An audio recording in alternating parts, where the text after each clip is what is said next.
Hey guys, thanks for tuning in. This is a follow-up to the 2021 Express X19 Pro review that I did back in, I guess it was June or July when I first got the boat. So this is doing a 100-hour, about an 8-month, 7.5, 8-month review on the boat to try to share some of, the good things I like about it, some of the issues that I've had, and just kind of give you guys my overall thoughts on the boat itself. So to summarize, I've had the boat again, like I said, I bought it in June, I think June 12th of 2021. Today is February the 6th, I believe. Yep, February the 6th. So, almost 8 months. My overall opinion of it, still love the boat. Absolutely love the boat. I have had a few things happen to it that I'll go over with you guys in detail. But the boat fishes well. I've won a tournament out of it. Fished a bunch of tournaments out of this thing over the summer and then through the fall. And again, I've put 100 hours on it in less than 8 months, so that should give you I think I'm at 120 hours at this point. That'll give you an idea of how much I fished out of it in about 8 months time. But again, love the boat. It's fast, it drives well. The thing cleans up really well. I've been striper fishing the last few months here recently, and this whole deck area was just covered in striper poop, slime, and blood. So I was able to get out here on a warm day in January and clean it up real good, and I feel like it restores right back to new. So again, it's fast. Love the way it handles rough water. Love the speed. I'm getting somewhere in the neighborhood, in the right conditions with the empty tank, with the wind, you can get 68 miles an hour. But with the tournament load, full live wells, my partner, he's a big fellow too, he's probably 280. I'm averaging 63, 64. I did have to go down and pitch in regards to the prop.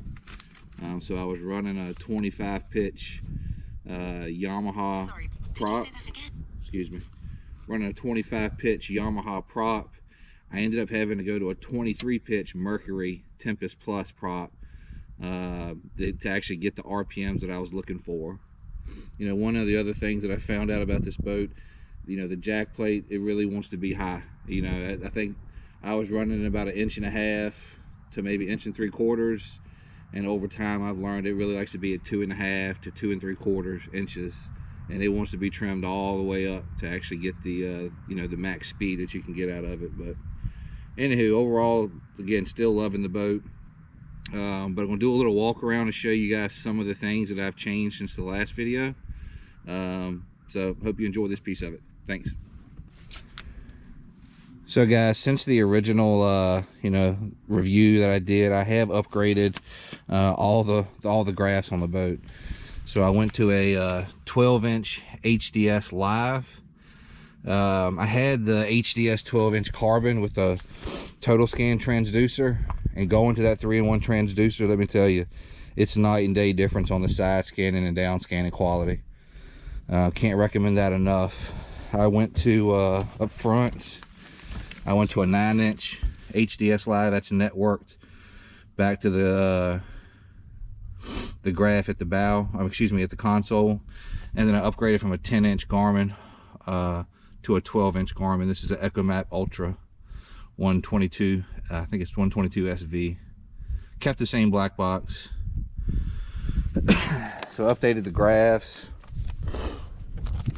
And in the last video I was talking about ordering a piece of SeaDek to put here. I was going to order a section right here and just cut it to fit. But talking to SeaDek, talking to Express, I actually got this idea. So I just ordered the raw materials from SeaDek, which you can get right off their website, to match the color scheme, and then printed off a stencil and stenciled that out myself.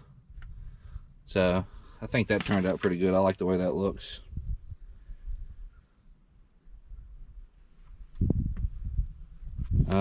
So other things, I'll just show you guys kind of what it looks like after I've been fishing out of it a while. Not much change in the rod compartment area.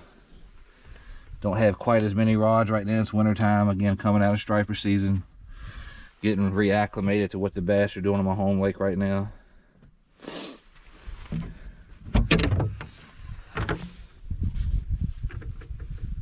Still the same kind of amount of storage.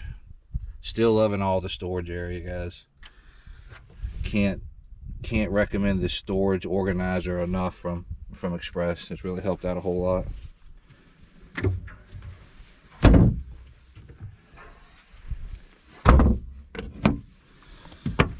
Still got too much tackle in here, as some of you guys have commented on. But I'd rather have it, not need it, than need it and not have it. Keep some extra line, some A-rig stuff, rain gear, so on and so forth back there. I did add these little decals right there and right there. Didn't add any new switches or anything like that. Live well, obviously all still the same, but just showing anybody who wants to look at it again. In the last video I didn't show how much storage area is in here, but this is where I keep my life jacket, a jumper box. I'll keep the graph covers in here during the day when I take them off. Those compartments light up as well, so does the live well.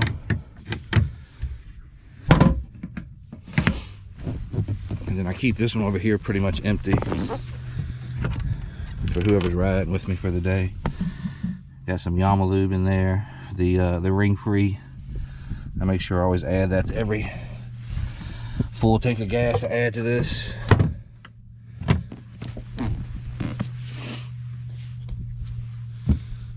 Never did add another power pole. Again, I only need the one. I don't do a lot of bed fishing. For me, it's when I nose up into coves. I just want to get a couple extra casts, so the one does it for me. It actually balances out the weight quite a bit too, because I usually fish by myself unless I'm in a tournament. And it feels like I carry a lot of my gear on the right hand side, so that extra weight on the left hand side again helps really balance things out for me. Got this little Raptor cover from Rod Warrior USA.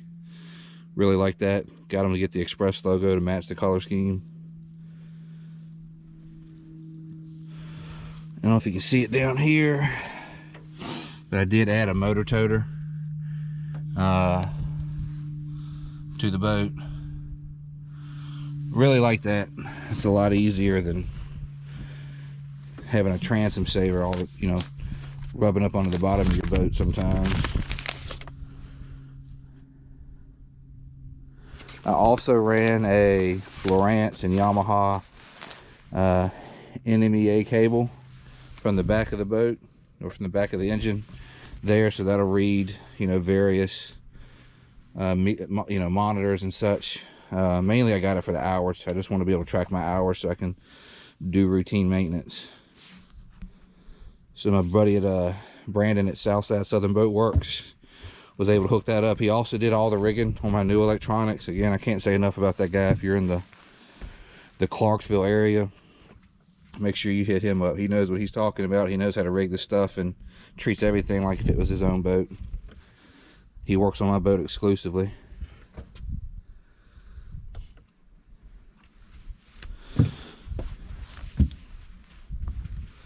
I think I told you guys last time, this compartment here, I just use it for storage, even though it's a cooler. Got some binoculars, gloves, some other stuff in there.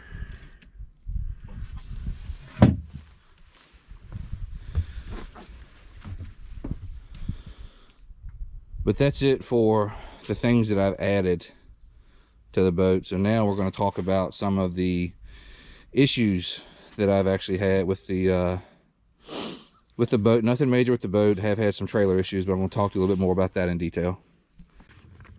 All right, guys. So I've talked to you a little bit about, how long I've owned it, how many hours I've put on it, the things I like about the boat. Now comes for the stuff that I have not enjoyed about the boat, or the things I've had issues with. Again, nothing major. But I made a little list here. So the first thing is, it's funny now, it really wasn't funny at all when it happened. So the very first tournament I fished out of this boat, it was a night tournament, and Buddy and I were doing about 25 miles an hour when somebody on the lake had taken their registration numbers off their dock and cut the dock loose out in the middle of the water. So again, this has got nothing to do with Express. This is more to demonstrate how tough these damn boats are. But I clipped that dock doing about 25 to 28. On the left-hand side, I veered right at the last minute just to miss it. And the boat kind of skipped off of it. It did put a little gash down the side, which I'll show you here in a second. But you know, again, I feel like a fiberglass boat probably would have had a huge dent in it. Probably had some major work. All I had to do is order some factory paint, do a little bit of touch up down the side of the boat. You really can't even notice it unless I point it out to you now. So got lucky, really damn lucky. That was, my heart dropped when it happened.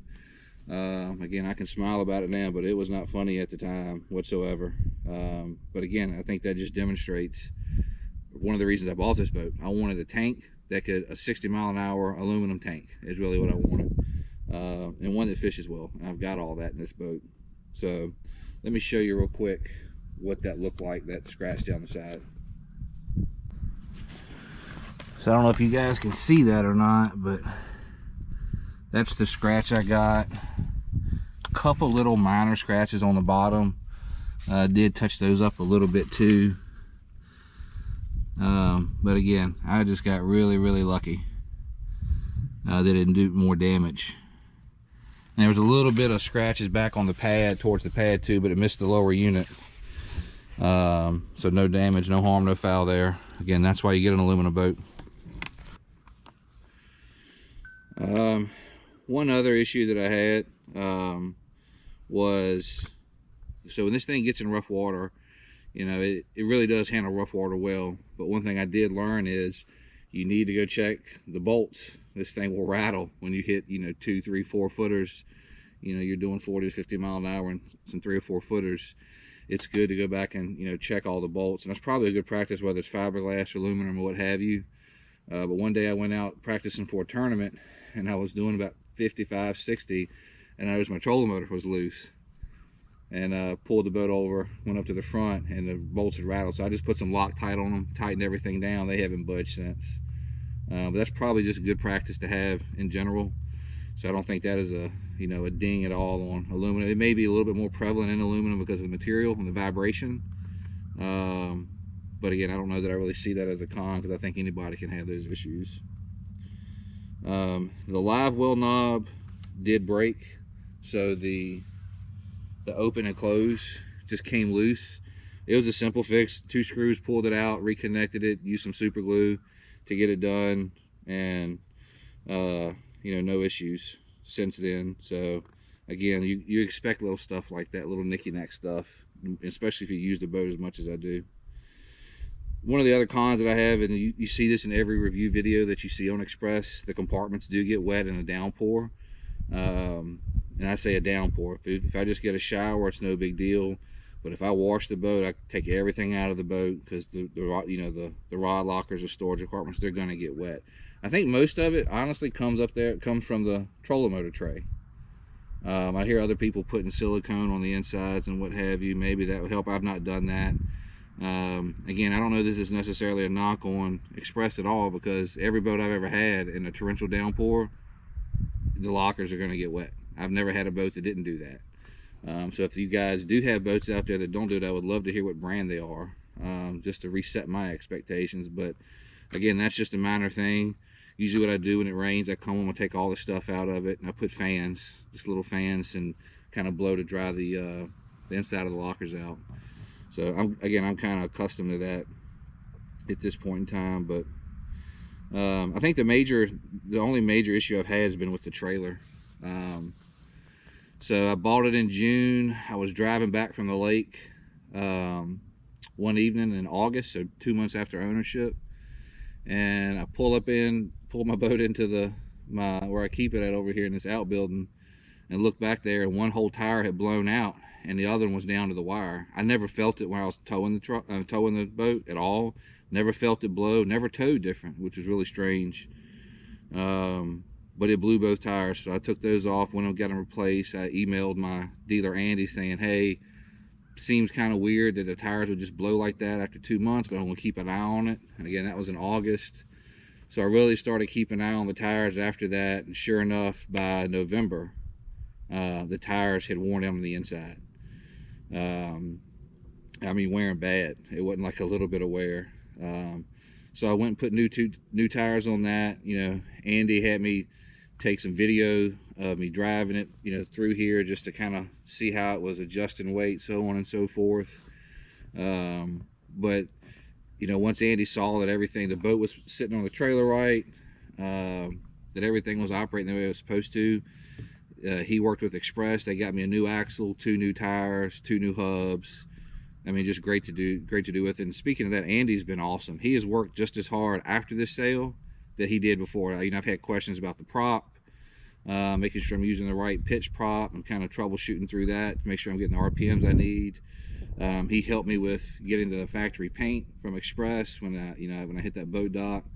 That says a whole lot about them as dealers. Usually, I would imagine a lot of people have an experience that, you know, after they buy the boat, the dealer ghosts them. It doesn't really is not as attentive to them. That has not been my experience with Andy and FNS Yamaha out of Pennsylvania. They have been tremendous. I get all my oil change, you know, supplies from them. And then again, they're just great to do business. So I'm going to be upgrading every few years, 3 to 4 years. And Andy's 5 hours for me, but he's gone so far and, you know, above what I would expect out of a dealer that I plan on driving back up there when it's time to upgrade. Even though I have some dealers closer to home, they have just been absolutely tremendous to do with. I can't reiterate that enough. And, you know, Express didn't give me, you know, I don't think they gave Andy, they didn't give me any heartburn over the axle either. They shipped it here to a trailer repair company here where I'm from in Virginia. Paid for all the labor. All it cost me was to get the boat there and back. So I was really satisfied. You know, shit's gonna happen anytime you buy anything new, used, what have you.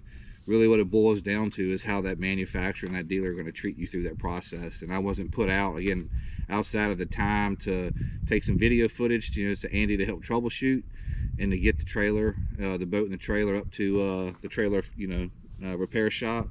That was it. They covered everything else. So, you know, A+ to Andy and Express for that. I was really happy with that. You know, you hear stuff on a lot of the message boards about how bad the trailers are. So I'm not saying I was necessarily surprised that it happened, but you know, like I said, shit happens. It's how they handle it, and they handle it well. The last thing I want to talk about is, and before I do that, I want to show you some of the tires so you can know what my tires look like as they were riding. So the 2 tires I'm getting ready to show you on the back of my truck, this was they were only on this trailer for about a month and a half to 2 months. And if it gives you any kind of idea how bent it was, and when the trailer repair shop took the axle off, they kind of laid it side by side with what, you know, a perfectly straight bar, and you could see the bend in it. So it was pretty significant bend. But let me show you the tires, and just in case anybody else out there buys them, if you're wondering, you know, what a bent axle will do to tires, this is what they'll do. So these are the old tires that I took off the trailer. You can see how much they wore on the inside. There's the old hub, the wheels. But yeah, I ended up going through the factory set and 2 other sets before I finally got those in. And so far so good. I haven't done but maybe 3 or 4 trips, but it was this back axle back here that was causing me all the issues. So just going to keep an eye on it. But the main thing is, if I do run into any more issues, I don't feel like I'm going to have any, you know, pushback or get a bunch of grief from Andy or Express the way they handled it. All right, so that's it, guys. I'm just checking my list to make sure I covered everything. I went through, you know, all the stuff that I've upgraded since the original video. I think it's got 22,000 hits at this point, so I'm hoping people are finding it useful. One thing I forgot to add. So when I first got the boat, I did start noticing that paint was starting to chip when I started to load the boat. I mean, this is probably after the 3rd or 4th time I put it in the water, the paint was starting to chip. I think that's to be expected. I never really paid attention to past boats. My Ranger was not painted under the bottom, so it was just pure metal. And then the Allison fiberglass boat that I had prior to that already had a bunch of rubbing. I just assumed something had happened there. But let me show you what I did to fix it. Basically, it's a metal, kind of shiny metal bow guard that you put right up under the hook. I think it makes the boat look way better with it on there. So if anybody gets one of these boats, my recommendation, that's one of the first upgrades you should do. I got mine off Amazon. I think it was 30 or 40 bucks. You have to bend the metal quite a bit to make it fit. Get you a good rubber, heavy rubber mallet. That kind of helps you beat it in place to form it. But yeah, that resolved the issue, and I think it just adds to the overall aesthetic of the boat too. So let me show you that real quick. So yeah, this is the bow guard that I put on there.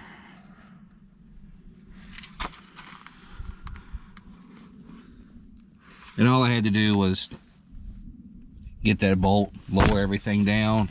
It was really easy to put on. It maybe took 30 minutes. Most of what took up my time was getting it to mold to the boat appropriately.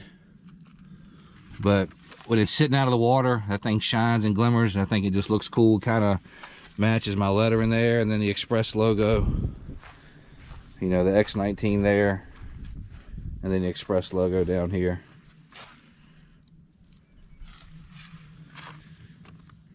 The only other minor issue I had was one of the small decals on the driver's side here started to peel off a little bit of super glue. Put that right back on. Haven't had any more issues out of it.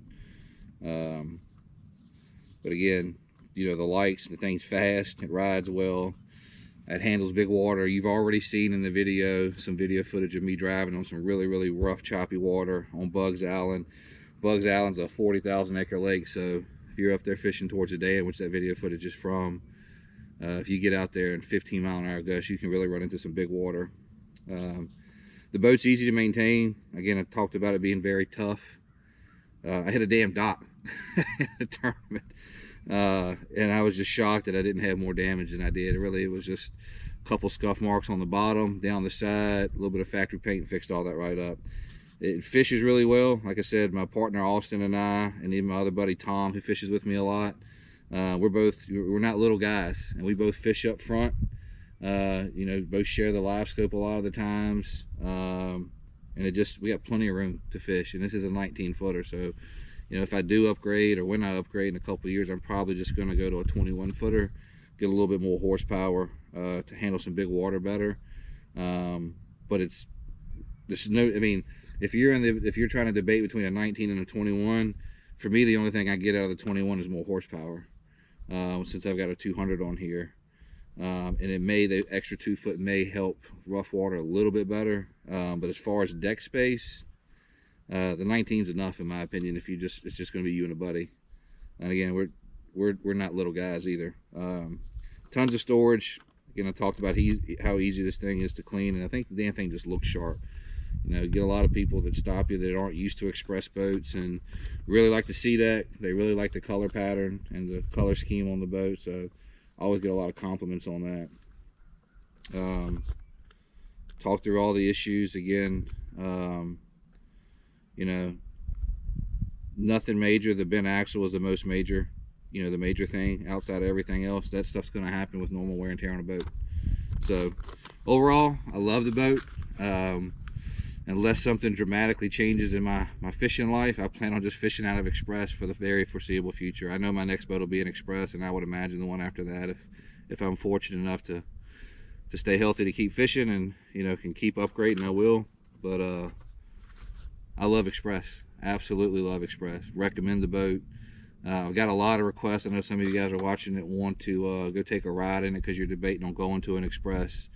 I'll do the best I can. I've got very limited time to get out there on the water between my children and work.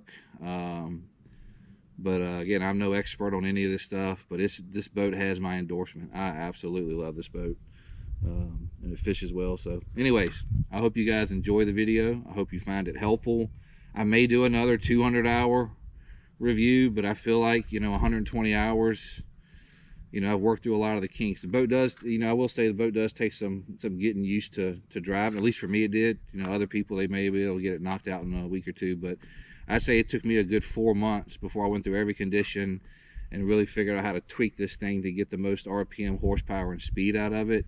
And then also, it's not just about how fast you can go, but also riding in very curvy, shallow water.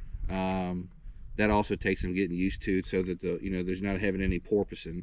I would say that was my biggest learning curve. Is I didn't know what the hell I was doing with such a big horsepower engine on this boat. That thing would be bouncing like that. But just a lot of seat time, and it fixed it, you know, or not fixed it, but a lot of seat time, and taught me how to drive it appropriately. So now I rarely ever experience any porpoising unless I'm, you know, coming off plane real fast. And like I said, also the one thing I learned too is turning corners. It actually turns corners better, trimmed way up. I would usually trim it way down and turn corners, but figured that out in that 4-month time frame too. So anywho, again, I hope you guys enjoy the video. Please drop some comments if you thought this was helpful, what you thought about the video, and talk to you here soon. Take care, everybody.